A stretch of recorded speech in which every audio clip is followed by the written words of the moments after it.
So coming to your personal life ప్రేమలీల, నీ career అసలు ఎప్పుడు స్టార్ట్ అయింది? నువ్వు ట్రాన్స్గా ఎప్పుడు గుర్తించుకున్నావు? ఫ్యామిలీ యాక్సెప్టెన్స్ ఎలా ఉంది? ఈ దీని గురించి, నీ పర్సనల్ లైఫ్ గురించి ఎంతవరకు చెప్పగలవా? పర్సనల్ లైఫ్ అంటూ ఇప్పటివరకు ఎన్నో ఇంటర్వ్యూస్లలో చెప్పాను. ఫిర్బీ నాకు చెప్పాలి, ఎందుకంటే ట్రాన్స్జెండర్స్ అనగానే అందరూ ఒకటేసారి ఊడిపడిన దేవుళ్ళు దేవతలు కాదనమాట. వాళ్ళ లైఫ్లో కూడా ఎన్నో స్ట్రగల్స్ ఉంటాయి, ఎన్నో ఇబ్బందులు ఉంటాయి, ఎన్నో కన్నీరు ఉంటాయి, ఎవరికి చెప్పుకోలేనటువంటి బాధ కూడా ఉంటుంది అనమాట. అలాంటి బాధను నేను ఎంతో వ్యక్తం చేశాను, ఎంతో నేను అనగార్చుకొని నా లైఫ్ని రన్ చేశాను. ఇంటర్ వరకు నేను పేరెంట్స్ తోటే నా లైఫ్ని మంచిగానే లీడ్ చేసుకుంటూ వచ్చినప్పుడు నాలో చిన్నప్పటి సంది ఈ యొక్క అమ్మాయి ఆలోచనలు, కోరికలు, హావభావాలు కలగడం జరిగింది.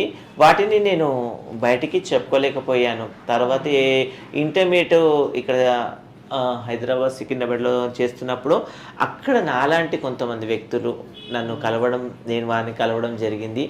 ఈ జరిగిన తర్వాత వారి బాధ నా బాధ ఒకటే విధంగా ఉంది, వారి సమస్య నా సమస్య ఒకటే ఉంది, వారి కోరిక నా కోరిక ఒకటే విధంగా ఉంది.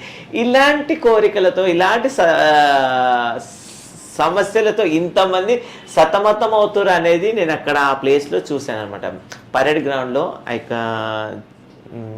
ఏమనాలి, ఆ చిన్న ప్రాంతం అనో చిన్న ప్లేస్ అనాలి, కానీ అంతమంది వ్యక్తులు నాలాంటి వాళ్ళు ఉన్నారని ఫస్ట్ టైం నేను చూశాను.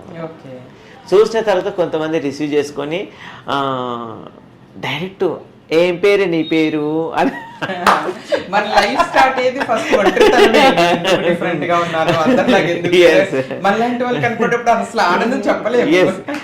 వాళ్ళ కొత్తగా వచ్చిన పిట్ట ఏం పేరు నీ పేరు అన్నట్టు కొన్ని హాస్యపద జాలాలు వాడినప్పుడు అయ్యో నాకు ఏం చెప్పాలి, వాళ్ళతో ఏం మాట్లాడాలో, నేను మాట్లాడితే మళ్ళీ తీసుకెళ్ళి మా ఇంట్లో ఏమో చెప్తారేమో అని కొద్దిగా ఫియర్ వచ్చేసింది. ఆ భయానికి నేను ఏం చెప్పలేక బయటనే అక్కడ ఉండేసి అన్నట్టు నేను నార్మల్గా వన్ డేని ముగించుకున్నాను. తర్వాత నెక్స్ట్ డేని అదే కంటిన్యూ చేసుకుంటూ వాళ్ళతో మిళితమైనప్పుడు, వాళ్ళతో కలుసుకున్నప్పుడు నిజంగా